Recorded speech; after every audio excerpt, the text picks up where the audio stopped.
ក្មេងទាំងនៅស្រុកណាទេបងប្អូនកំសត់កំរណានេះអត់មានឪពុករត់ទៅនៅបួសនៅព្រៃបាត់ហើយភ្នំបាត់តយ៉ងយកហើយគេអ្នកថតប៉ាខ្ញុំហ្នឹងហើយប៉ាខ្ញុំអ្នកថតហ្នឹងហើយដឹងកូនចៅណាគេទេ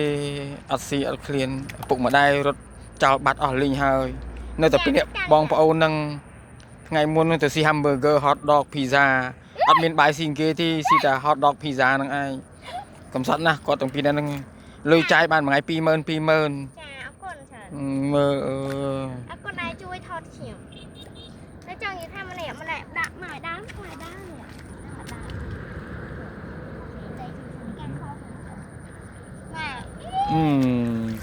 វ៉ាវអូមកលកវ៉ាវអូខេកាយោមើលរឿងហ្នឹងដឹងហ្នឹងមករឿងហ្នឹងដឹងបើថាមានរបស់លក់ហ្នឹងតែអ្នកខ្លះគេទិញទូចពេកចោលនេះកំពង់ចកកំពង់ចិត្តនេះនេះ